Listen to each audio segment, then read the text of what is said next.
तो भारत के लोग अगर विदेशी वस्तुओं को बंद करके देशी वस्तुएं खरीदने लगे तो साल का 2,32,000 करोड़ और बचता। अब देखो, स्वस्थ हो जाए, बीमार ना पड़े तो 7 लाख करोड़ बचा। यूरिया डीएपी बंद करके गोबर गौमूत्र डालें तो 5 लाख करोड़ बचा। स्वदेशी वस्तुओं का उपयोग करें तो 2,32,000 करोड़ और बचा। तो साल में करीब करीब 12-15 लाख करोड़ के बीच की बचत देश की होती है। और ये इतना धन है कि इसको हर साल इकट्ठा करते रहें तो 5 साल में ही गरीबी मिट जाएगी देश में। गरीबी मिटाने के लिए 50 लाख करोड़ चाहिए और हर साल हम 15 लाख करोड़ बचा सकते हैं। 3-4 साल में ही गरीबी मिट जाती है। तो गरीबी मिटाने के लिए कोई विदेशों में भीख मांगने की जरूरत नहीं है। देश में व्यवस्थाओं को बदल के ही गरीबी मिटाई जा सकती है। तो भारत की गरीबी मिटे, भारत की बेरोजगारी मिटे, भारत की भुखमरी मिटे, भारत समृद्धशाली बने, भारत संपन्न बने, सुसंस्कृत बने, समृद्धशाली बने, इसी का अभियान है भारत स्वाभिमान अभियान। और इस अभियान में एक और बात हम कर रहे हैं, वो ये कि जो भ्रष्टाचार हो रहा है पूरे देश में, इस भ्रष्टाचार को भी रोकना है। और भ्रष्टाचार में जो लोग लगे हुए हैं इन सबको फांसी के फंदे पर चढ़ाना है। पूरे देश में हम एक अभियान चला रहे हैं कि भ्रष्टाचार करने वाले जो लोग हैं उनको एक ही सजा होनी चाहिए, मृत्यु दंड। उनके लिए फांसी का फंदा ही होना चाहिए। आज हमारे देश में कानून ऐसे हैं कि भ्रष्टाचारियों को कोई सजा नहीं मिलती। आप जानते हैं, मुकदमे चलते ही रहते और भ्रष्टाचारी छुट्टा सांड की तरह से देश को चरते ही रहते। ये व्यवस्था बंद करानी। जिसने भी भ्रष्टाचार किया, रिश्वत ली, घूस ली और सिद्ध हो गया तो 3 महीने में उसको फांसी हो जानी चाहिए। ऐसा नया कानून हम बनवाना चाहते हैं, क्योंकि इन भ्रष्टाचारियों ने देश का बड़ा खून पिया है। आपको मालूम है कि नहीं, हर साल इस देश में 20 लाख करोड़ रुपए का बजट बनता है और उसमें से 18 लाख करोड़ रुपए भ्रष्टाचारी लूट के खा जाते हैं। सरकार के आंकड़े हैं। 2 लाख करोड़ ही देश के काम में लगता है और ये लूट के जो रुपया खाया जाता है हर साल, इसको ले जाके विदेशी बैंकों में जमा कर देते हैं। विदेशी बैंकों में भ्रष्टाचारियों ने अब तक 110 लाख करोड़ रुपए लूट के रख लिया है। स्विट्जरलैंड की बैंकों में, लिechtenstein की बैंकों में, दूसरे देश की बैंकों में। तो भारत स्वाभिमान ने एक अभियान शुरू किया है कि भ्रष्टाचारियों ने जो धन लूटा है 110 लाख करोड़, इसको भारत में वापस लाना है और इसको देश की राष्ट्रीय संपत्ति बनाना है और इसको देश के विकास के काम में लगाना है। आप बोलेंगे ये कैसे होने वाला है? इसको करने के लिए संसद में जाना पड़ेगा किसी एक आदमी को या किसी एक भाई को या बहन को, जो सांसद की तरह से संसद में एक प्रस्ताव रखे। और वो प्रस्ताव ये होगा कि 15 अगस्त 1947 के बाद भारत में जितना भी पैसा लूटा गया भ्रष्टाचार के माध्यम से, वो पैसा राष्ट्र की संपत्ति है। ऐसा प्रस्ताव संसद में रखना है। जब संसद में ये प्रस्ताव आएगा तो उस पर बहस होगी। बहस वाले दिन आप देखना कि कौन कौन विरोध कर रहा है उसका। जो विरोध करेगा, पक्की बात है, उसी ने लूटा है पैसा और उसी ने वो ले जाकर विदेशी बैंकों में जमा किया। तो लुटेरे नेताओं की पोल खुल जाएगी देश में। और हमने उनके लिए एक योजना बनाई है कि जो जो लूटखोर नेता मिलेंगे सबका मुंह काला करके गधे पे बिठा के उनका सर्कस निकालेंगे।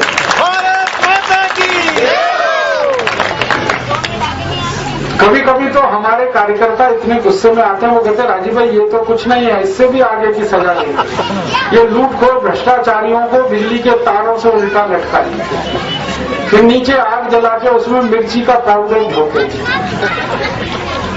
तब दूसरों को समझ में आएगा कि लूट क्यों नहीं करनी। कभी कभी मेरे दिल में आता है कि सब भ्रष्टाचारियों को पानी के एक जहाज पे भर के हिंद महासागर में डुबो देंगे। इन्होंने बड़ा खून किया है देश। तो ये भ्रष्टाचारियों से देश को मुक्त कराना, इनका पैसा वापस लाना, संसद में कानून बनाना। ये कानून बनाने के लिए एक सांसद चाहिए। तो स्वामी जी ने कहा कि 4 साल में कोई तो मिलेगा माई का लाल, जो संसद में ये प्रस्ताव रखेगा। मिल गया तो अच्छा है, नहीं मिला तो 2014 में हमारी तैयारी है कि पूरे देश के लोगों के सामने हम भीख मांगेंगे कि एक सांसद को जिताकर पहुंचाइए जो विदेशी धन को वापस लाने के लिए कानून बनवाए। और हो सकता है देश के लोग 545 सांसदों को पहुंचा दें इसी काम के लिए। और वो अगर पहुंच गए तो पूरे देश की व्यवस्था हम बदल देंगे, सब कानून बदल देंगे। अंग्रेजों के जमाने के चलाए हुए 34,735 कानून वो भी बदल देंगे और ये नए कानून भी बनवा देंगे। 110 लाख करोड़ विदेशों से देश में वापस आ जाए। इससे देश का विकास 3 बार हो सकता है। भारत देश को 3 बार बनाया जा सकता है, ये इतना धन। एक एक गांव को बिजली दे सकते हैं, हर गांव में रोजगार हो सकता है, हर गांव में सड़क हो सकती है, हर गांव में हॉस्पिटल, डॉक्टर, चिकित्सा हो सकती है, हर गांव में स्कूल, कॉलेज हो सकते हैं। सारे विकास के लिए 50 लाख करोड़ चाहिए और 110 लाख करोड़ विदेशों से आ जाए। तो ये काम भी करना है। ऐसे कुल मिलाकर 64 काम करने हैं। इन सभी कामों के लिए भारत स्वाभिमान का अभियान बनाया है और इसको शुरू किया है। आप बोलेंगे हम क्या इसमें मदद कर सकते हैं? आप इस भारत स्वाभिमान के अभियान में बहुत बड़ी मदद कर सकते हैं। इस काम को करने के लिए 5 करोड़ कार्यकर्ता चाहिए पूरे देश में। अभी तक हमारे पास 2.5 लाख है, 5 करोड़ हमें बनाने। तो आप इसके कार्यकर्ता हो जाइए, इस भारत स्वाभिमान के सदस्य हो जाइए, इसमें शामिल हो जाइए। इसके लिए एक फॉर्म है, वो आपको मिल जाएगा, यहीं आपको बंटवा दिया जाएगा। वो फॉर्म में नाम, पता, फोन नंबर दे दीजिए भर के, और उसमें 51 रुपए का दान है जो आप हमारे ट्रस्ट को देंगे और आप हमारे मेंबर हो जाएंगे। 51 रुपए का दान देके कोई भी सामान्य सदस्य हो सकता है और 1100 रुपए का दान करके विशेष सदस्य हो सकता है। तो आप 51 या 1100 आपकी क्षमता पर है, आप इसके सदस्य बन जाइए। हमारी संख्या हमें 5 करोड़ करनी है। 5 करोड़ जिस दिन संख्या हो जाएगी उसी दिन हमारे सारे सपने पूरे हो जाएंगे। कैसे? आप जानते हो भारत में कोई भी अच्छा काम कराना हो तो बहुमत चाहिए। अल्पमत में यहाँ कोई काम नहीं होता। हर काम को करने के लिए बहुमत चाहिए और बहुमत के लिए लोगों की ताकत चाहिए। तो आपके पास जो ताकत है वो आप भारत स्वाभिमान में शामिल करा दें अपनी ताकत, तो हमारा बहुमत हो। भारत की सब पार्टियों के पास 4 करोड़ सदस्य हैं। हमारे अकेले संगठन के पास जब 5 करोड़ हो जाएंगे तो सब पार्टियां एक तरफ, हमारा संगठन एक तरफ। हम जो चाहेंगे वही काम इस देश में होगा। उसके लिए आपको इस संगठन से जुड़ना है, जुड़कर इसकी ताकत बढ़ानी है और ताकत बढ़ा के इस काम को कराना है। इसी काम के लिए परम पूजनीय स्वामी रामदेव जी ने ये भारत स्वाभिमान बनाया है। हम सब इसी सहयोग में उनके साथ लगे हुए हैं। आप भी हमारे सहयोगी हो जाएं, ऐसी विनम्र भावना से मैं आपके पास आया। आप योग सीखें, प्राणायाम सीखें, अपने को स्वस्थ बनाएं, दूसरों को स्वस्थ बनाएं, जीवन जीने के तरीके सीखें, खान पान के नियम का पालन करें, स्वदेशी वस्तुओं का उपयोग करें तो देश को भला होगा। और ये सब करते हुए भारत स्वाभिमान के सदस्य हो जाए तो हम कानून बदल के व्यवस्थाएं नहीं बनाना चाहते। उसी के लिए आप सबके सामने ये निवेदन है, आप इसे स्वीकार करेंगे तो ये काम जल्दी होगा और दूसरे लोगों को इसमें शामिल कराएंगे तो और जल्दी होगा। यही भावना से आप सबका आभार व्यक्त करता हूँ, धन्यवाद देता हूँ और इस बात के लिए क्षमा चाहता हूँ कि चिलचिलाती धूप में आपको मैंने 2 घंटे बिठाया, मुझे माफ करेंगे। और मुझे थोड़ा जल्दी आपके बीच से निकलना है क्योंकि रेलगाड़ी पकड़नी है, अजमेर से दिल्ली जाना है। कल सुबह मेरी फ्लाइट है, फिर इंदौर जाना है, ज्यादा देर रुक नहीं पाऊंगा। लेकिन ये वायदा करके जाता हूँ कि दोबारा कभी भी आप याद करेंगे तो फिर जरूर आऊंगा और इस तरह की बातें और लोगों को भी समझाऊंगा।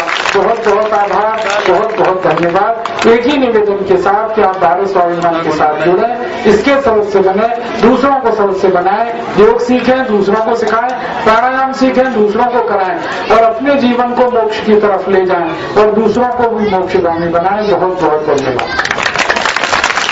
श्रीमान राजीव जी दीक्षित का संपूर्ण ग्राम तिलानेश वासियों व जोशी परिवार की ओर से हृदय से अभिनंदन करते हुए जोशी परिवार के सदस्य पुष्पमाला पहनाएंगे और जो भारत स्वाभिमान के कार्यकर्ता है वो पुष्प द्वारा सम्मान करेंगे। और जो भारत स्वाभिमान के सदस्य बनना चाहते हैं वो फार्म लक्ष्मी नारायण जी जोशी के पास उपलब्ध है। जिनको जरूरत है वो आके ले लें।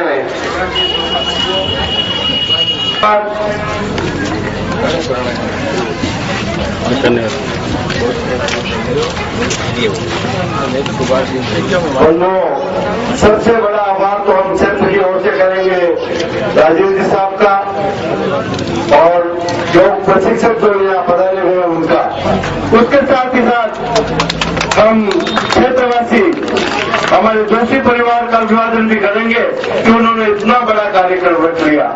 ये जरूर सिखा रहा कि कुछ प्रचार कम हुआ, जनता ने लाभ कम लिया। अगर प्रचार ज्यादा होता बहुत बड़ी जनता आज ये लाभ ले सकती थी। तो आज इस अवसर पर पधारे सभी महानुभावों का इस किराने क्षेत्र की जनता की ओर से मैं हार्दिक आभार ज्ञापित करता हूँ। धन्यवाद। जिसको फॉर्म भरने हो, फॉर्म यहाँ उपलब्ध है, वो लेकर के भर दें। ग्रामवासियों को जोशी परिवार की ओर से सह धन्यवाद, क्योंकि आपने इतनी चिलचिलाती धूप में बैठकर श्रीमान राजीव जी दीक्षित का प्रख्यान सुना, और विद्यालय के हेडमास्टर जी भवन सिंह जी को भी धन्यवाद देते हैं कि उन्होंने इस योग शिविर व इस कार्यक्रम के लिए अपना विद्यालय प्रांगण उपलब्ध किया। भारत स्वाभिमान के कार्यकर्ता जल्दी से आके श्रीमान राजीव जी दीक्षित का सम्मान करेंगे पुष्प गुच्छों द्वारा। और नेगाना ग्राम से जितने भी भाई बंधु पधारे उन सभी को तिलानी ग्रामवासियों की ओर से भगवान ने सबका जीवन निश्चित किया। चींटी का, मक्खी का, मच्छर का और मनुष्य का, हाथी का, घोड़े का, ईश्वर के बनाए हुए ये सब है। तो ईश्वर ने सबकी उम्र निश्चित कर रखी है। तो उम्र पूरी होने पे कोई मरे तो कोई बात नहीं, लेकिन बीमारी से कोई नहीं मरना चाहिए पूरे देश में। ये हमारे अभियान का मुख्य उद्देश्य है। इसके लिए आप बोलेंगे क्या करें, तो एक तो काम ये करो कि सवेरे यहाँ आ जाओ। आज कल से यहाँ योग कक्षा शुरू हुई है, आज भी हुई है, कल भी चलेगी, परसों भी चलेगी। 4 दिन में कुछ सीख लो योग और प्राणायाम। और जो कुछ कम सीख पाए तो सवेरे 5 बजे आस्था चैनल खोल लो। स्वामी रामदेव जी मुफ्त में सबको सिखाते हैं 5 बजे से 7:30 बजे तक। वो रोज सिखाते, एक दिन भी छुट्टी नहीं करते वो। तो टीवी चैनल खोल के देख लो और ये सीख के करना शुरू कर दो, बीमारियां आपकी ठीक होती चली जाएंगी। दूसरा मेरा निवेदन है कि आप जब योग और प्राणायाम करेंगे और बीमारियों को ठीक करेंगे तो ये एक रास्ता तो है। दूसरा इससे भी बड़ी बात है वो ये कि योग और प्राणायाम अगर आप करने लगे तो बीमार ही नहीं पड़ेंगे। एक बात तो ये है कि आपकी अभी जो बीमारी है वो ठीक हो जाएगी। दूसरी बात इससे भी बड़ी है कि आपने नियमित योग प्राणायाम करना शुरू कर दिया तो भविष्य में कोई बीमारी आएगी ही नहीं आपको। ये उससे भी बड़ी बात है। तो हमेशा हम निरोगी रहें, स्वस्थ रहें, भविष्य में कोई बीमारी ना आए, इस दृष्टि से एक तो योग प्राणायाम करना, और दूसरा छोटे छोटे कुछ नियम का पालन आप करने लगो जिंदगी में, तो बीमारियां आपके जिंदगी से कोसों दूर रहेंगी। हमारे भारत में एक महान व्यक्ति हुए महर्षि चरक, उनके बारे में कहा जाता है कि वो एक दिन भी बीमार नहीं पड़े। उन्हीं के समकक्ष एक महान महर्षि हुए महर्षि सुश्रुत, उनके बारे में कहा जाता वो कभी बीमार नहीं पड़े। एक इनके बाद महान व्यक्ति हुए महर्षि भागवत, उनके बारे में कहा जाता है कि वो कभी बीमार नहीं पड़े। ऐसा मैंने पढ़ा अपने शास्त्रों में कि आज से थोड़े साल पहले तक कई महान महर्षि ऋषि ऐसे हुए जो बीमार ही नहीं पड़े। ये कैसे संभव है? तो मैंने उनके जीवन को पढ़ा तो पता चला कि वो अपने जीवन में नियमित योग प्राणायाम करते थे, साधना करते थे और कुछ खाने पीने के नियमों का पालन करते थे। खाने पीने के नियमों का पालन अगर हर व्यक्ति करने लगे और योग प्राणायाम नियमित रूप से करने लगे तो आज भी गारंटी है कि वो कभी बीमार नहीं पड़ेगा। अब महर्षि भागवत, महर्षि चरक, महर्षि सुश्रुत तो भूतकाल हो गए। मैं तो वर्तमान का उदाहरण दे रहा हूँ जो आपकी आंखों के सामने है। हमारे योग ऋषि स्वामी रामदेव जी हैं, सालों साल से बीमार नहीं पड़े। मैं पूरे देश में घूमता रहता हूँ, अखबार वाले बहुत जगह मुझे मिलते हैं, पत्रकार, वो मुझे मजाक करते रहते हैं। वो कहते हैं राजीव भाई हमको एक खबर की बहुत दिनों से प्रतीक्षा है। मैं बोला क्या खबर चाहिए आपको? बाबा कब बीमार पड़ा, ये खबर चाहिए। मैं पूछा क्यों चाहिए? कहते हैं पहले पन्ने पे छापेंगे अखबार। क्या देखो इनकी बुद्धि है पत्रकारों की कि बाबा कब बीमार पड़ा इसको पहले पन्ने पे छापना चाहते। भाई तुमको क्या मिलने वाला है? कहते मजा आएगा और सबको कहेंगे कि देखो बाबा खुद बीमार है और दूसरों का इलाज करता फिरता। तो मैंने उन सभी पत्रकारों को ये कहना शुरू किया है कि इस खबर का तुम इंतजार करते रहो, कभी मिलेगी नहीं ये खबर। कहने लगे क्यों? मैंने कहा बाबा बीमार पड़ ही नहीं सकता। कारण क्या है? कारण वही है जो महर्षि भागवत, महर्षि चरक, महर्षि सुश्रुत किया करते थे, वही परम पूजनीय स्वामी रामदेव जी करते हैं। प्रतिदिन योग प्राणायाम और साधना करना और खाने पीने के नियमों का पालन करना। तो कहा गया है कि जो खाने पीने के नियम ध्यान रखे और साधना करे योग की तो बीमारी न पड़े। तो मैं आपसे वो नियम भी कहना चाहता हूँ, माताओं बहनों को विशेष रूप से वो बताना चाहता हूँ ताकि बच्चों को वो संस्कार में ये नियम बता सके। और ये जो बहनें बैठी हैं इनको भी ध्यान से सुनना है ये सब नियम। योग प्राणायाम तो सवेरे सीख लेना, कल आ जाना। ये आनंद भाई यहाँ पे हैं, ये सिखाएंगे, कल भी सिखाएंगे, परसों भी सिखाएंगे, 2 दिन में आ जाएगा। और योग प्राणायाम बड़ी सरल विद्या है, 2-2.5 घंटे में कोई भी सीख सकता। नियम में बताते चला जा रहा हूँ। कल से, आज से और अभी से अपने जीवन में कुछ नियम का पालन आप करो तो बहुत विनम्रता से मैं कह रहा हूँ आप भी परम पूजनीय स्वामी रामदेव जी की तरह से निरोगी रहोगे, कभी आपको कोई तकलीफ नहीं होने वाली। तो आप बोलोगे कौन से नियम हैं? कुछ 4-5 नियम बताता हूँ, ज्यादा नहीं बताऊंगा क्योंकि ज्यादा नियम याद नहीं रहेंगे। और 4-5 नियम भी आपको याद हो गए तो बहुत काम के। पहला नियम जिंदगी भर के लिए इसको पालन करना। सारे विद्यार्थी इसको ध्यान से सुने, उनके माता पिता भी सुने। जिंदगी भर निरोगी रहना है तो आयुर्वेद चिकित्सा शास्त्र में ये कहा गया कि वात, पित्त और कफ तीनों को संतुलित रखो तो बीमार नहीं पड़ोगे। 3 तरह से बीमारी आती है आयुर्वेद में कहा गया। वात खराब हो जाए, पित्त खराब हो जाए और कफ बिगड़े, वात बिगड़े और पित्त बिगड़े। 3 तरह से बीमारी आती है। मैंने थोड़ा अभ्यास किया तो पता चला वात जब बिगड़ता है तो सबसे ज्यादा बीमारी आती है, सबसे ज्यादा। और उन बीमारियों की संख्या है करीब 86, 80 और 86 बीमारियां आती हैं जब वात बिगड़ता है। ये घुटनों का दर्द, ये कमर का दर्द, ये कंधे का दर्द, ये जोड़ों का दर्द, ये सब वात के बिगड़ने की बीमारी है। हार्ट अटैक आता है ना, ये भी वात के बिगड़ने की बीमारी है। ब्रेन हेमरेज हो जाए, वात के बिगड़ने की बीमारी है। पैरालिसिस हो जाए, वात के बिगड़ने की बीमारी। तो वात बिगड़े तो सबसे ज्यादा तकलीफ करता है। फिर पित्त बिगड़े तो 40 बीमारियां करता है और कफ बिगड़े तो करीब 20 बीमारियां करता है। कुल मिला के 148 बीमारियां होती हैं वात, पित्त, कफ के बिगड़ने से। तो आप जीवन भर इस बात को याद रखो कि आपका वात, आपका पित्त, आपका कफ ना बिगड़े। नियमित योग और प्राणायाम करना वो तो एक काम है, नियम भी ध्यान रखना है। तो आप बोलेंगे क्या करें उसके लिए? वात, पित्त, कफ कभी नहीं बिगड़ेगा आपका अगर आप एक काम करो, खाना खाने के बाद कभी भी पानी मत पियो। ये नियम है। आयुर्वेद चिकित्सा शास्त्र में लिखा गया है भोजनांते विषम वारी, माने भोजन के अंत में पानी पी लिया तो समझ लो जहर पी लिया। इतना खराब कहा गया है। ये कहा गया भोजन के बाद में जो पानी पीते हैं उनको किसी दुश्मन की जरूरत नहीं है, वो अपने ही सबसे बड़े दुश्मन। अब आप कहोगे ये तो बड़ी मुश्किल होगी, हम तो खाने के बाद पानी पे पानी पीते हैं, लोटे पे लोटा गटकते हैं, और कई लोग तो खाने से ज्यादा पानी पीते हैं। और आयुर्वेद कहता है कि खाने के बाद पानी पियो ही मत। ये चक्कर क्या है? ये चक्कर को मैं सरल भाषा में समझाता हूँ आपको। ये चक्कर क्या है? चक्कर ऐसा है कि जब आप खाना खाते हो, खाना पेट में इकट्ठा होता है, पेट में एक छोटा सा स्थान होता है, उसको कहते हैं जठर, अंग्रेजी में कहते हैं एपिगैस्ट्रियम। ये नाभि होती है ना, नाभि के बगल में बाएं हाथ पर एक छोटी सी थैली होती है, उसको कहते हैं जठर, उसी को कहते हैं एपिगैस्ट्रियम। एमबीबीएस वाला कोई होगा तो एपिगैस्ट्रियम कहेगा, बीएएमएस वाला होगा तो जठर कहेगा।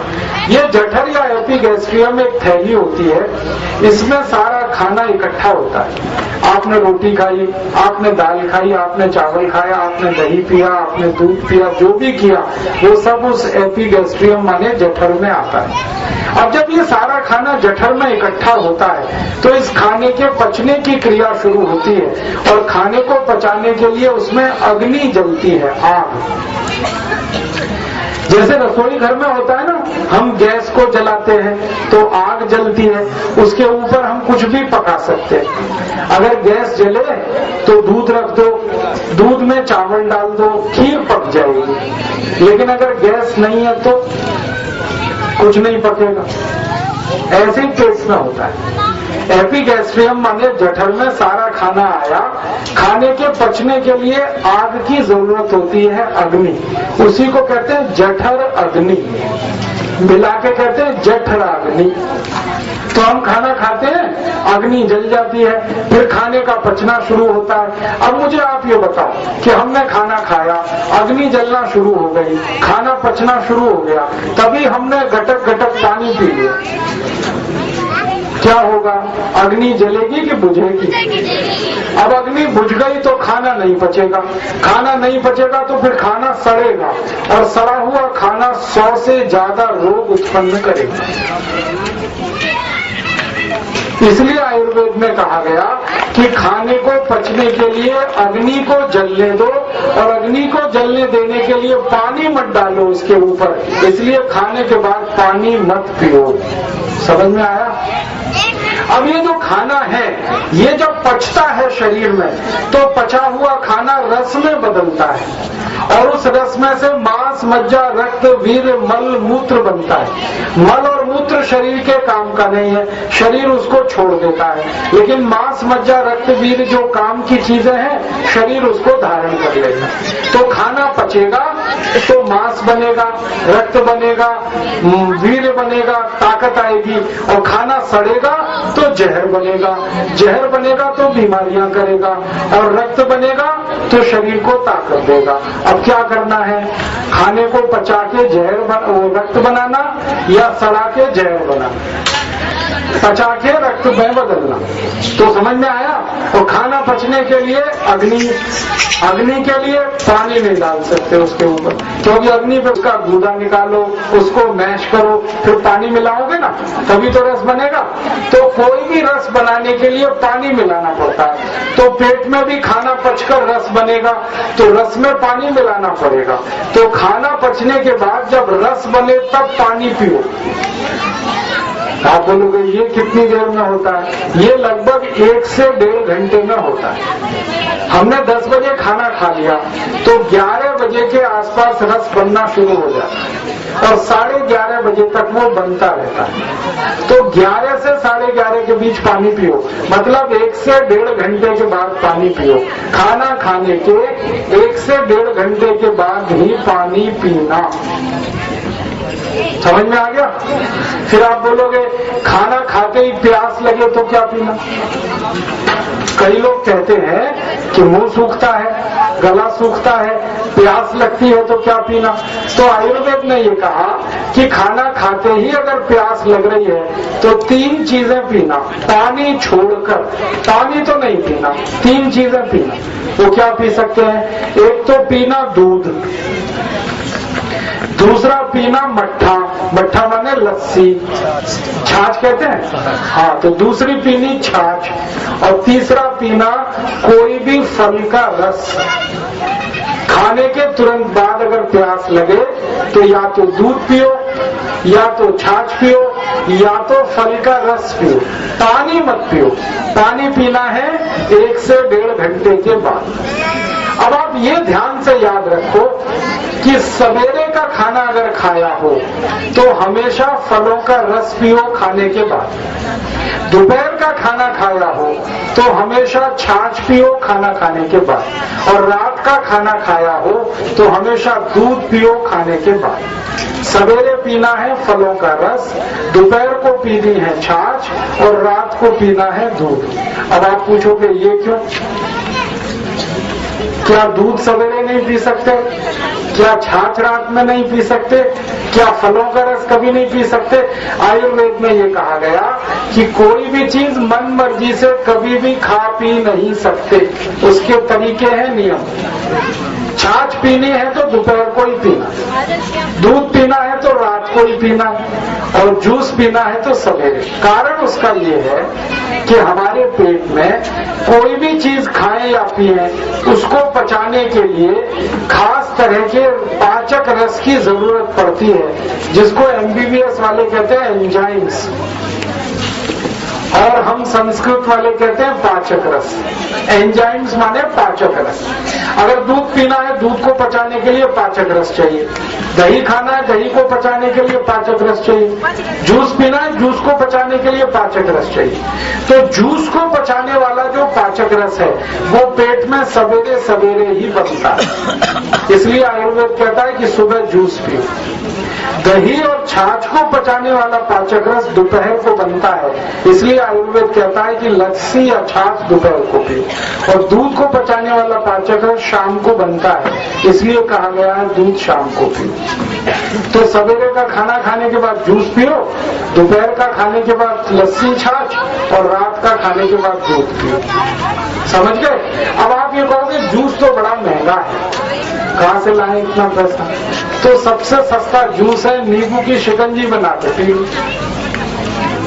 नींबू ले लो, पानी में घोल लो, थोड़ी उसमें गुड़ मिला लो और थोड़ा नमक डाल लो, शिकंजी तैयार हो गई। सुबह के खाने के बाद तुरंत आप शिकंजी पी सकते हो, दोपहर के खाने के बाद छाछ पी सकते हो, और रात को दूध पी सकते हो। ठीक है? अब एक आखिरी सवाल आपके मन में ये आ सकता है कि खाने के पहले पानी पिए क्या?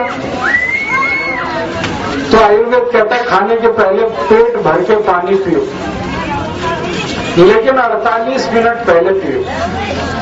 खाना अगर 10 बजे खाना है तो 9:12 पे पेट भर के पानी पी सकते हो, खाने के पहले।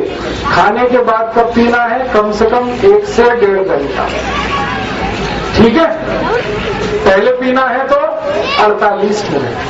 48 मिनट में पता है क्या होता है? जितना पानी आप पिएंगे वो सब पच लेता है, पेट खाली रहता है 48 मिनट। पानी को कहां कहां जाना है शरीर में 48 मिनट में सब जगह चला जाता है, इसलिए खाने के पहले पानी 48 मिनट से पिए। अब आपके मन में और एक प्रश्न आ सकता है कि मैंने थोड़ी देर पहले कहा कि खाने के तुरंत बाद पानी नहीं पीना, लेकिन मैंने ही कहा कि खाने के तुरंत बाद जूस पी लेना, तो जूस में तो पानी है। खाने के पहले पानी पी सकते हैं, खाने के बाद नहीं पीना, लेकिन मैंने कहा कि लस्सी पी लेना, छाछ पी लेना। छाछ में तो पानी ही पानी है, दही तो थोड़ा ही होता है। और दूध पीने का बोला, दूध में तो 97%, 96% पानी होता है, 4% ही फैट होता है। ये चक्कर क्या? एक तरफ आयुर्वेद कह रहा पानी मत पियो, दूसरी तरफ आयुर्वेद कह रहा जूस पी लो, लस्सी पी लो, दूध पी लो। ये समस्या क्या है? ये समस्या सीधी सी है, वो ये कि पानी जो अकेला होता है ना वो खतरनाक है। पानी जब किसी चीज में मिल जाता है तो बिल्कुल खतरनाक नहीं रहता। पानी का अपना गुण है। पानी के बारे में एक गाना लिखा गया इस देश में, पानी रे पानी तेरा रंग कैसा, फिर जिसमें मिला उस जैसा। तो पानी को दही में मिला दो तो पानी दही जैसा हो जाता है, पानी को दूध में मिला दो तो दूध हो जाता है, पानी को जूस में मिला दो तो जूस जैसा हो जाता है। तो खाने के बाद अकेले पानी नहीं पीना है, जूस वाला पानी पी सकते हैं। समझ गए? अकेला पानी पीना है तो 1 घंटे 30 मिनट के बाद। ये एक बात कितने लोगों को समझ में आ गई? जरा हाथ उठाओ। अरे वाह, सबको समझ में आ गई। बस, पानी का अपना गुण है। पानी के बारे में एक गाना लिखा गया इस देश में, पानी रे पानी तेरा रंग कैसा, फिर जिसमें मिला उस जैसा। तो पानी को दही में मिला दो तो पानी दही जैसा हो जाता है, पानी को दूध में मिला दो तो दूध हो जाता है, पानी को जूस में मिला दो तो जूस जैसा हो जाता है। तो खाने के बाद अकेले पानी नहीं पीना है, जूस वाला पानी पी सकते, समझ गए? अकेला पानी पीना है तो 1 घंटे 30 मिनट के बाद। ये एक बात कितने लोगों को समझ में आ गई? जरा हाथ उठाओ। अरे वाह, सबको समझ में आ गई। बस, परम पूजनीय स्वामी जी इस नियम का पालन बताते हैं कि वो 15-16 वर्ष के थे तब से कर रहे हैं,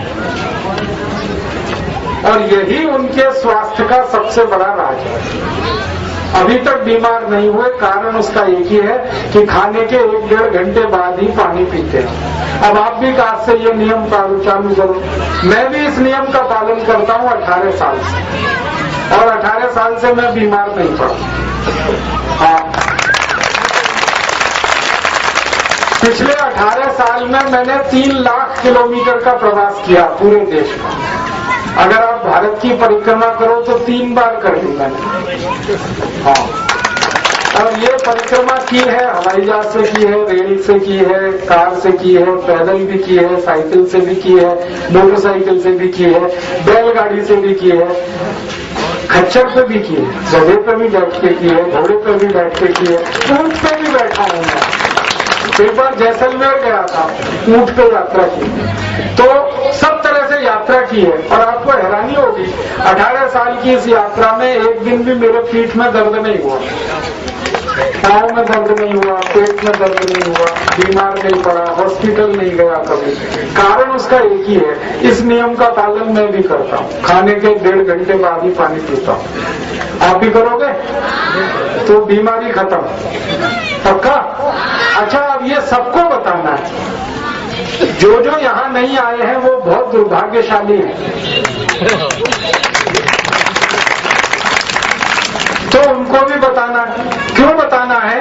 क्योंकि आपको मोक्ष में जाना है, और मोक्ष की शर्त है पहले खुद बीमारी से बाहर आ जाओ, फिर दूसरे को ठीक करो, तभी मोक्ष मिलेगा। इसलिए अपने तक सीमित मत रखना है इसको, दूसरे को भी बताना, ठीक है?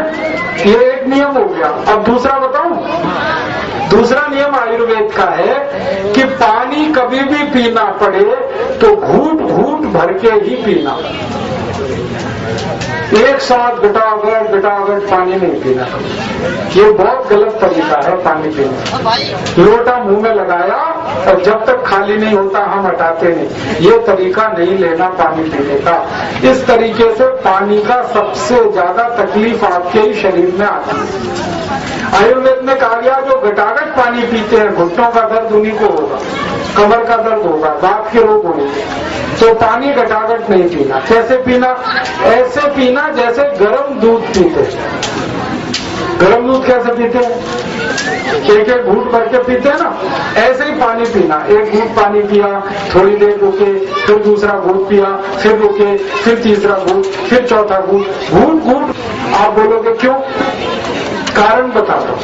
हमारा जो मुंह है ना, इसमें हमेशा लार बनती है, मालूम है? थूक थूक लार। एमबीबीएस वाले इसको स्लाइवा कहते हैं, सेलिवा, स्लाइवा, हम लोग हिंदी वाले लार कहते हैं। ये जो लार है ना, ये सबसे ज्यादा कीमती चीज है। आपको मालूम है इसकी कीमत कितनी है, जो आप फोकट में थूकते रहते हो? हाँ, मैं इसकी कीमत बताना चाहता हूँ आपको। पहली बार जब मैं अमेरिका गया तब मुझे इसकी कीमत पता चली। अमेरिका में एक बहुत बड़ा संस्थान है, तो पता है क्या करता है? लोगों को अपने आप बुलाता है और एक बड़ा सा पात्र रख के कहता थूको इसमें। तो वहां लोग थूकने को जाते हैं। मुझे पता चल गया, मैं भी गया, और 5 मिलीमीटर थूको तो 10,000 रुपए देते हैं। 5 मिलीमीटर जो थूक होता है ना, ये 10,000 रुपए का है। उसको फिर वो छोटे छोटे पैकेट में बंद करते और फिर बेचते, और वो खूब बिकता, थूक बिकता, लार बिकती। मैं पूछा उन लोगों से कौन खरीदता है इसको, तब उन्होंने कहा कि दुनिया में जिन लोगों को कैंसर हो जाता है उनको कैंसर होने में लार बनना बंद हो जाता है। आपने सुना है कैंसर के मरीज को कुछ भी खिलाओ तो सब कुछ उलट देता है। जब कैंसर चौथी अवस्था में पहुंचता है ना, तो वो आदमी पानी भी नहीं पी पाता, दूध भी नहीं पी पाता, कुछ भी पिलाओ तो उलट देता, क्योंकि मुंह में लार बनना बंद हो जाती है। लार नहीं है ना तो कोई चीज अंदर नहीं जाती, सब बाहर निकलती है। तो जिनके मुंह में लार बनना बंद हो जाती है उनके मुंह में ये नकली लार डाली जाती है, और ये 10,000 रुपए की 5 मिलीग्राम आती है। इसको आप फोकट में थूकते हैं, तो आज से थूकना बंद करें। मैं माताओं बहनों भाइयों को सबको ये कहना चाहता हूं, आदमी को छोड़कर कोई जानवर नहीं थूकता कभी।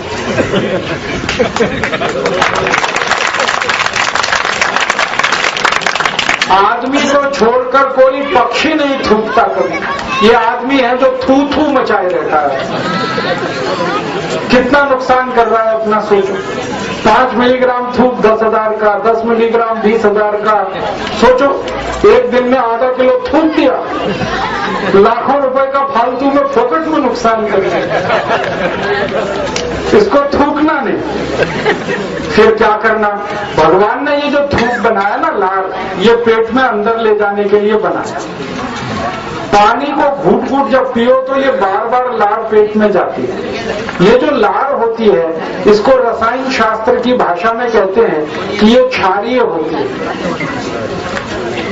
अंग्रेज लोग इसको एल्केलाइन कहते हैं, एमबीबीएस वाले। तो ये क्षारीय है माने एल्केलाइन है।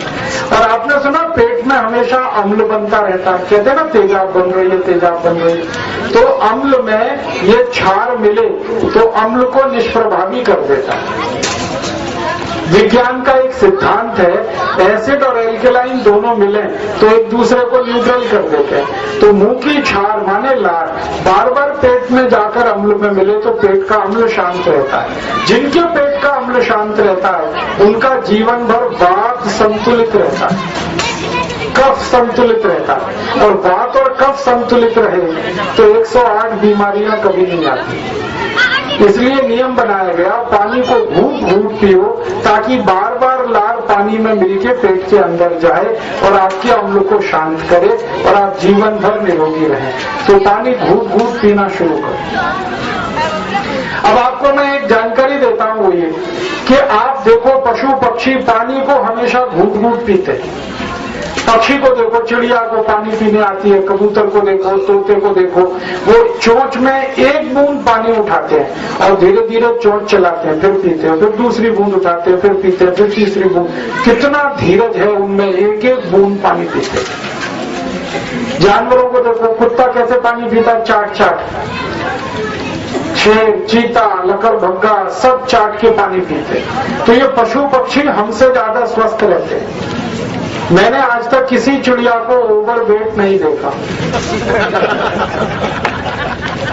नहीं देखा। और किसी जानवर को डायबिटीज नहीं है, किसी को घुटने का दर्द नहीं है, कमर का दर्द नहीं है, क्योंकि पानी घूट घूट पीते हैं सब। आप भी ध्यान कर लो इस बात। ये मनुष्य है जो सब बीमारियों से लदा फदा है, क्योंकि ये पानी को घूट घूट नहीं पीता, घटाघट पीता, घटाघट। पानी घटाघट पीना बंद। कैसे पिएंगे? घूट घूट। एक घूट पिया, थोड़ी देर रुके, एक घूट पानी को मुंह में घुमाओ चारों तरफ, फिर पियो, ताकि सब लार मिलके अंदर जाए। समझ गए? 2 नियम हो गए। अब तीसरा नियम है कि सवेरे सवेरे जब सोकर उठें तो सबसे पहले पानी पिए। सवेरे उठते ही मुंह नहीं धोना, कुल्ला नहीं करना, पहले पानी पीना। क्यों? रात भर की मुंह की लार जो जमा है वो पानी पीते ही अंदर जाएगी, और सवेरे की लार सबसे ज्यादा कीमती है, फ्रेश है ना, सबसे ज्यादा कीमती। इसलिए उठते ही पानी पीना। कितना? विद्यार्थी लोग कम से कम 2 गिलास और बड़े लोग 3 गिलास। और पीने का तरीका घूट घूट घूट घूट। ठीक है, 2 फायदे होंगे। एक तो रात भर की लार अंदर गई, बहुत ताकत देती है वो। दूसरा, उठते ही पानी पियो तो सारा पानी बड़ी आंत में जाता है और बड़ी आंत की सफाई शुरू हो जाती है। 10-15 मिनट के बाद ही आपको प्रेशर बनेगा। आप संडास घर में घुसेंगे 2-3 मिनट में बाहर आ जाएंगे। आयुर्वेद में ये कहा गया कि कोई व्यक्ति सबसे ज्यादा स्वस्थ है, उसकी एक ही पहचान है कि उसको संडास घर में सबसे कम समय लगता है कि नहीं। आप टॉयलेट में घुसे 2-3 मिनट में बाहर आए तभी आप स्वस्थ हैं, लेकिन वहां आधे घंटे बैठ गए तो समझ लो बीमारों के बीमार हैं। समझ गए? तो उठते ही पानी पी लोगे, पेट साफ हो जाएगा। तुरंत संडास घर में गए, पेट साफ हुआ, बाहर आए तो उठते ही पानी पीना। कितना? 2 गिलास विद्यार्थियों को, 3 गिलास बड़े लोगों को। 3 नियम हो गए। अब चौथा और आखिरी नियम, ठंडा पानी कभी नहीं पीना। कभी नहीं पीना, कितनी ही गर्मी पड़े, ठंडा पानी कभी नहीं पीना। क्यों नहीं पीना जी? और ठंडा पानी होता क्या है? पहले तो ठंडा पानी समझो। आयुर्वेद में ये कहा गया कि जिस पानी का तापमान 27 डिग्री सेंटीग्रेड से कम हो वो पानी ठंडा है। अब 27 डिग्री से कम पानी कौन सा होता है?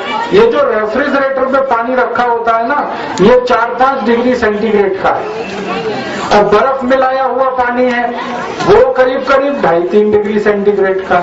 तो ये ठंडा पानी है, बर्फ में मिला के या रेफ्रिजरेटर में रखे। तो फ्रिज का पानी नहीं पीना, बर्फ का नहीं पीना। क्यों नहीं पीना? ठंडा पानी पियो तो तकलीफ क्या होगी? आपका पेट गर्म है कि ठंडा? गर्म। ठंडा किसका है?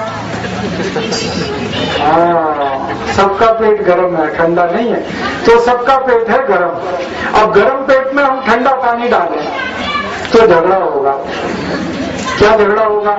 या तो पेट पानी को गर्म करेगा, नहीं तो पानी पेट को ठंडा कर देगा। यही तो होगा। गर्म पेट में ठंडा पानी डाला, या तो पेट पानी को गर्म करे या पानी पेट को ठंडा करे। मान लो पानी ने पेट को ठंडा कर दिया, थोड़ी देर के लिए सोचो, पानी ने पेट को ठंडा कर दिया। पेट के ठंडा होते ही हृदय ठंडा होता है, क्योंकि हृदय और पेट जुड़े हुए। हृदय के ठंडा होते ही मस्तिष्क ठंडा होता है, और मस्तिष्क के ठंडा होते ही आदमी का ठंडापन आता है। फिर राम नाम सत्य हो जाती है।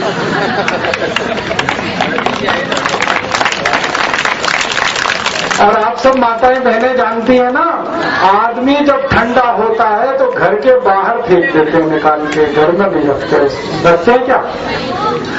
जब तक आदमी का शरीर गर्म है तब तक उससे लिपट लिपट के रोते हैं, ठंडा होते ही दूर से प्रणाम करना शुरू कर देते हैं। हाँ, और इतना दूर से प्रणाम करते हैं कि फिर हैरानी होने लगती है कि ये सगे लोग हैं। समझ लो ठंडे शरीर की इज्जत नहीं है। और जैसे ही घर के बाहर आया शरीर ठंडा, तो मोहल्ले पड़ोस वाले एक ही बात बोलते हैं, जल्दी लेके जाओ, जल्दी लेके जाओ, जल्दी करो, जल्दी करो। अरे भले आदमी 40 साल जिसने इतना बढ़िया मकान बनाने में लगा दिया, ठंडा होते ही कहने लगे जल्दी करो, जल्दी करो, भगाओ, निकालो इस मकान से, यहाँ जगह नहीं इसकी। समझ लो ठंडे शरीर की इज्जत नहीं है। तो ठंडा पानी पी के क्यों ठंडा करना शरीर को? तो इसलिए ठंडा पानी नहीं पीना।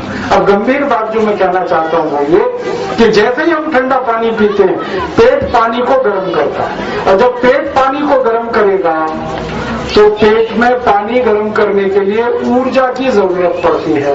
वो ऊर्जा रक्त में से आती है, तो सारे शरीर का रक्त पानी को गर्म करने के लिए पेट में उतर आता है। अब शरीर के हर अंग में रक्त की कमी आ जाती है, और वो रक्त की कमी अगर 3 मिनट तक रह गई तो शरीर के अंग काम करना बंद कर देते हैं, और उस स्थिति में आदमी का शरीर बेकार हो जाता है। इसलिए कभी भी ठंडा पानी नहीं पीना। समझ में आया? फिर आप पूछोगे घड़े का पानी पीना क्या? मिट्टी के घड़े का पानी गर्मियों में पीना, क्योंकि मिट्टी के घड़े के पानी का तापमान 33 डिग्री सेंटीग्रेड रहता है गर्मियों में। जब मई जून की गर्मी आएगी तब मिट्टी के घड़े का पानी पी सकते हैं, लेकिन फ्रिज का पानी तब भी नहीं पीना। बर्फ का पानी कभी नहीं पिए। अब मैं एक मजे की बात बताता हूँ। जब मैं पहली बार विदेश प्रवास में गया तो मैंने देखा वहां के लोग बहुत ठंडा पानी पीते हैं। यूरोप और अमेरिका इतना ठंडा पानी पीते हैं कि पानी को फ्रिज में रखते हैं, 6-7 दिन ठंडा होता है, फिर पानी को निकालते हैं, फिर ऊपर से बर्फ डालते हैं, फिर पीते हैं। इतना ठंडा पानी पीते हैं। परिणाम जानते हैं क्या है? जब बहुत ठंडा पानी पीते हैं तो मैंने कहा ना, शरीर का सारा रक्त पानी को गर्म करने के लिए पेट में आता है। तो शरीर में एक अंग होता है जिसको हम बड़ी आंत कहते हैं, लार्ज इंटेस्टाइन। लार्ज इंटेस्टाइन जो है ना, ऐसे होती है पाइप की तरह से, और इसी में से मल निकलता है। जब बहुत ठंडा पानी पी लेते हैं तो इसका जो खून है ना लार्ज इंटेस्टाइन का, ये पेट में चला जाता है, तो ये सिकुड़ जाती है, बंद हो जाती है। तो ज्यादा ठंडा पानी पीने वालों की बड़ी आंख बंद हो जाती है। अब बड़ी आंख बंद हो जाएगी तो मल नहीं निकलेगा, मल नहीं निकलेगा तो घंटों घंटों उनको बैठना पड़ेगा संडास कर। तो मैंने देखा यूरोप और अमेरिका के लोग जब जाते हैं ना टॉयलेट में तो 2-2 घंटे बाहर नहीं आते, अंदर ही बैठे रहते। अब मैं पूछता हूँ भाइयों करते क्या हो अंदर 2 घंटे? तो कहते हैं कि पेट साफ नहीं होता। तो मैं पूछता हूँ क्या करते हो? तो कहते पूरी ताकत लगाते फिर भी पेट साफ नहीं होता। फिर मैं पूछता हूँ और क्या करते हो? कहते गाना गाते। कौन सा गाना गाते? मेरे सपनों की रानी कभी आएगी, वो आती नहीं है। और जब ज्यादा तकलीफ होती है ना तो दूसरा गाना गाते हैं, एक बार आजा आजा आजा आजा, वो आती नहीं है।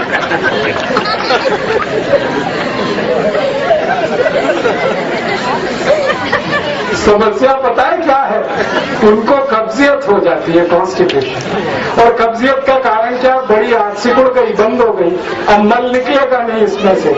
ये समस्या कहाँ से शुरू हुई? ठंडा पानी पीने से। तो आप लोग पियोगे ठंडा पानी? हाँ, गाना गाना पड़ेगा फिर।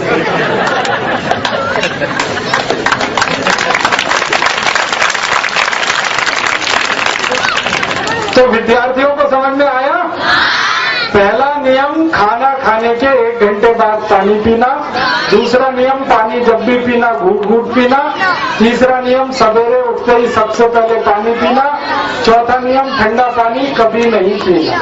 याद हो गया? पक्का? चलो, अब आज से इसका पालन शुरू। माताएं भी करेंगी इसका पालन। और माताओं को निवेदन है कि घर के बच्चों को ये नियम संस्कार में डालें। अब आज से माताएं क्या करेंगी? खाना परोसने के समय पानी नहीं रखेंगी। पानी रख देते हैं ना, ये बंद कर दो। जिनको पीना है खाने के पहले पिला दो। कितनी देर पहले? 48 मिनट। खाने के पहले 48 मिनट जब हो तो खूब पेट भर के पानी पी लो, 1 लोटा 2 लोटा। पीने का तरीका ध्यान रखना, घूट। फिर खाने के समय पानी नहीं पिएंगे। खाना खा के 1.5 घंटा हो जाए फिर पानी पिएंगे। ठीक है? बस ये 4 नियम जो पालन करे जिंदगी में बीमार ना पड़े। मैं एक 5वां नियम भी बता दूं। स्वामी जी उसका पालन करते हैं इसलिए बता रहा। ये तो 4 नियम का भी पालन करते हैं वो, ये 5वां और करते हैं। जब खाना खाओ तो खाने को इतना चबाना जितने आपके दांत हैं। 32 दांत हैं तो 32 बार चबाओ। रोटी का एक टुकड़ा मुंह में रखो और गिन गिन के 32 बार चबाओ। खूब चबा चबा के खाओ, इतना चबाओ कि वो खाना पानी हो जाए और शरीर में उतर जाए। तो आयुर्वेद में कहा गया है कि जो खाने को चबा के खाते हैं उनको जिंदगी में रोग आने की दूर दूर तक संभावना नहीं। खूब चबा चबा के खाओ, 32 बार चबाओ। ठीक है? 5वां नियम आ गया। अब 6वां नियम और बता दो। कभी भी खड़े होके खाना मत खाओ। खड़े खड़े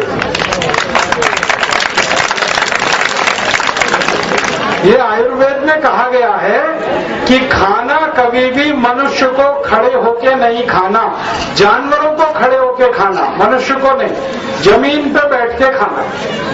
मैं बैठा हूं, आप भी बैठे हो, इसको हम क्या कहते हैं? सुखासन। जब हम सुखासन में बैठते हैं तो खाना खाना सबसे अच्छा।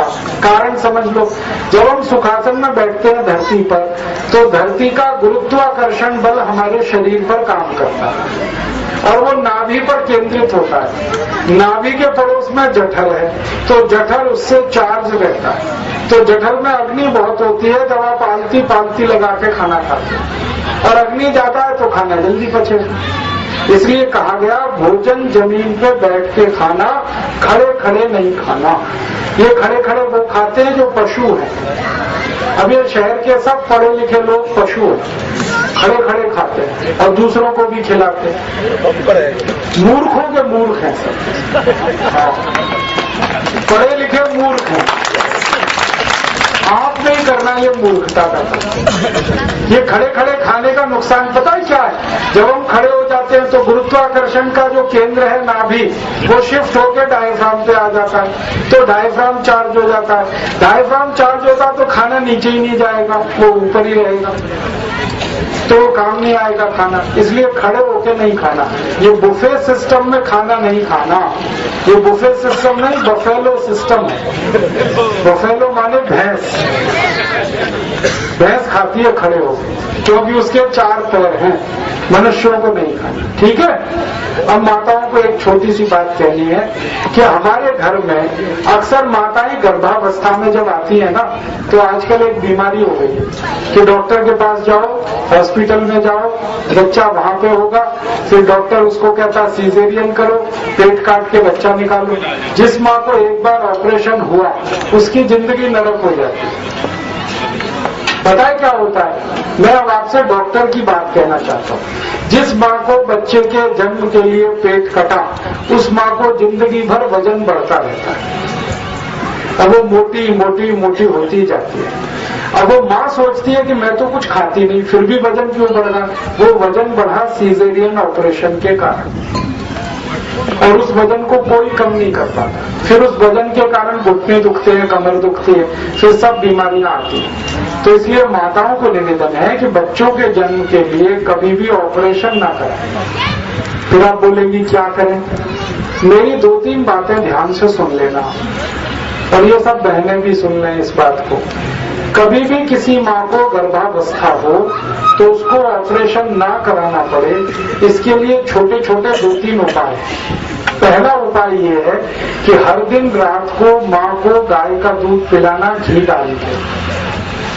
घी देशी और गाय का दूध देशी गाय का, तो गाय के दूध में 1 चम्मच घी मिलाओ, थोड़ी सी उसमें हल्दी मिलाओ और रोज रात को पिलाना जब माँ को गर्भावस्था हो। दूसरा, जिस माँ को गर्भावस्था होती है ना, उसको बच्चा स्वस्थ तंदुरुस्त पैदा होना चाहिए, बीमार ना हो। बच्चे के स्वस्थ पैदा होने का सबसे बड़ा आधार है कैल्शियम। कैल्शियम नाम का एक रसायन होता है जो गर्भावस्था में माँ को सबसे ज्यादा जरूरी होता है, बच्चे के लिए और माँ के लिए। कैल्शियम अगर शरीर में ज्यादा है ना तो हड्डियां लचीली रहती है, और हड्डियां लचीली रहे ना तो सारा शरीर फ्लेक्सिबल होता है, और शरीर लचीला हो तो गर्भ से बच्चा आसानी से बाहर आता है, उसको तकलीफ नहीं होती ज्यादा, माँ को भी तकलीफ नहीं होती। इसलिए शरीर में लचीलापन लाने के लिए कैल्शियम चाहिए, तो कैल्शियम खिलाओ माँ को। कैल्शियम का मतलब होता है चूना खिलाओ। चूना समझते? पान में जो लगाते हैं और जो पुताई करते हैं, पुताई वाले चूने को पानी में डाल दो, 20-25 दिन पड़ा रहने दो, ठंडा हो जाएगा, फिर पानी ऊपर आ जाएगा, चूना नीचे बैठ जाएगा। उसमें से एक छोटा सा चुटकी भर चूना, जीरे के दाने के बराबर, गेहूं के दाने के बराबर, किसी भी गर्भवती माँ को खिलाना है। पानी में मिला के दे दो, या तो दाल में मिला के दे दो, या छाछ में मिला के दे दो, या दही में मिला के दे दो, किसी में भी मिला के खिलाओ। थोड़ा सा चूना रोज खिलाओ, 9 महीने लगातार खिलाओ। जो माँ ने थोड़ा थोड़ा चूना रोज खा लिया 9 महीने, उसको कभी भी ऑपरेशन की जरूरत नहीं पड़ेगी। और जिस माँ ने रात को दूध पिया घी डाल के, उसको कभी ऑपरेशन की जरूरत नहीं पड़ी। ठीक है, हमारे बच्चे जो ऑपरेशन से होते हैं वो बहुत कमजोर होते हैं, दिमाग से कमजोर होते हैं, शरीर से कमजोर होते हैं। मैं तो देश भर में देखता हूँ सीजेरियन जितने बच्चे हैं माता पिता को तकलीफ करते हैं, खुद को तो जिंदगी भर तकलीफ देने वाले। इसलिए कोई भी बच्चा भगवान की कृपा से स्वस्थ और तंदुरुस्त दुरुस्त पैदा हो, इसके लिए सब व्यवस्थाएं भगवान ने शरीर में कर रखी है, बस थोड़ी सी सावधानी की जरूरत है। तो माताएं इसको याद रखें, सभी भी गर्भवती माओं को, बहनों को रात को दूध पिलाना घी डाल के, थोड़ी हल्दी डाल के, और सवेरे चूना खेली दही में, नहीं तो छाछ में, नहीं तो दाल में, नहीं तो सब्जी में, नहीं तो पानी में मिला। ठीक है। और एक निवेदन माताओं से अगर हो जाए तो, कि जो गर्भवती माताएं हैं वो भी, और स्वस्थ माताएं वो भी, और भाई भी कर सकते हैं इस काम को, 15 मिनट रोज चक्की चलाना। क्या कहते हैं उसको? घट्टी। ये जो घट्टी होती है ना, ये दुनिया की सबसे बेहतरीन एक्सरसाइज है। इस घट्टी को चला के मैंने देखा, इस घट्टी को चलाने में सबसे ज्यादा दबाव पड़ता है पेट पर, और माँ के पेट में गर्भाशय होता है। तो बार बार जब हम घट्टी चलाते हैं तो गर्भाशय जो है ना, एक तो क्लॉकवाइज और एक एंटी क्लॉकवाइज दोनों तरफ घूमता है। और 15 मिनट रोज आपने ये घुमा दिया तो बच्चा तो एकदम स्वस्थ दुरुस्त और तंदुरुस्ती होगा, और बिना माँ को तकलीफ के होने वाला है।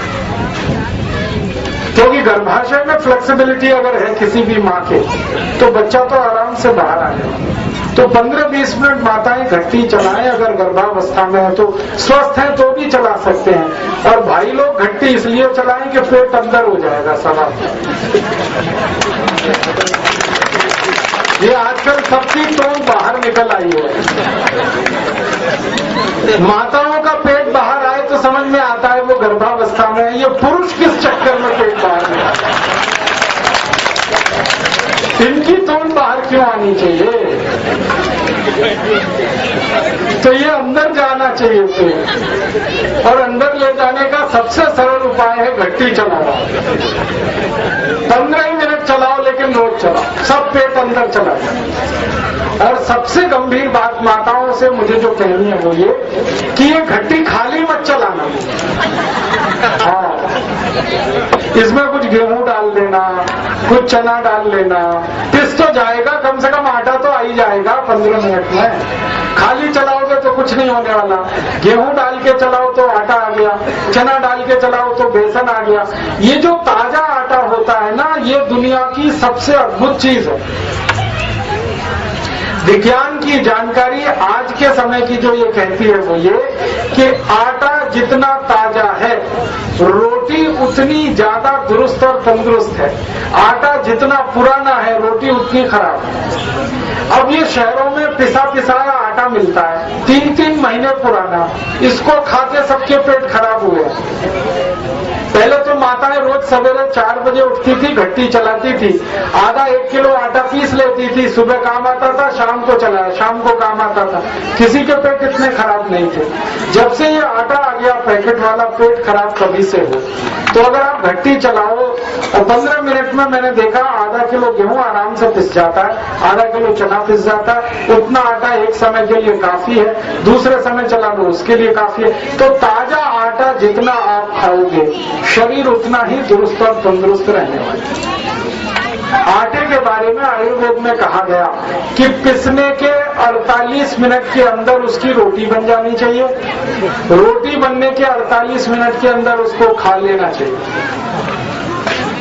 अगर इतना कर पाए तो बहुत अच्छा है। और मुझे लगता है गांव में तो ये सब कर सकते हैं, क्योंकि घट्टी गांव में जिंदा है। ये शहर वालों को मरने दो, कटने दो, क्यों आप उनकी चिंता करो? वो तो मूर्खों के मूर्ख हैं, उनको कितना भी समझाओ वो मानने वाले नहीं है। वो घट्टी नहीं चलाएंगे, वो जिम में जाएंगे, 2-2 घंटे मूर्खों की तरह से उस पर चलेंगे, पसीना बहाएंगे, लेकिन 15 मिनट घट्टी चलाने में शर्म आती है उनको। तो उनकी जाने दो, वो तो दिमाग खराब हो गया अंग्रेजी पढ़ पढ़ के सबका। आपका दिमाग अभी भी दुरुस्त है, तंदुरुस्त है, क्योंकि अंग्रेजी आपने नहीं पढ़ी। समझ गई माताएं? अब एक दो बात और माताओं से कहनी है, वो ये कि आप जो तेल खाती है ना, तेल के बारे में आयुर्वेद ये कहता है कि वात के सभी रोगों को संतुलित रखने के लिए तेल, पित्त के सभी रोगों को संतुलित रखने के लिए देशी घी, और कफ के सभी रोगों को संतुलित रखने के लिए शहद, ये 3 चीजों का सेवन अति आवश्यक है। फिर से सुनिए, वात के रोगों को ठीक रखने के लिए तेल, पित्त के रोगों को ठीक रखने के लिए देशी घी, और कफ के रोगों को ठीक रखने के लिए शहद। अब शहद ना मिले तो उसकी जगह गुड़ लिख लो, गुड़। तो कफ ठीक रहे तो इसके लिए गुड़ खाओ, पित्त ठीक रहे इसके लिए देशी घी खाओ, और वात ठीक रहे इसके लिए तेल खाओ। अब तेल कौन सा खाना ये मुझे पता। हमारे घर में तेल निकालने के लिए अगर मशीन है, घर में नहीं गाँव, घर में तो शायद तेल की मशीन कोई नहीं लगाता, गाँव में तो होती है। क्या कहते हैं, कोल्हू, गाड़ी, यस। तो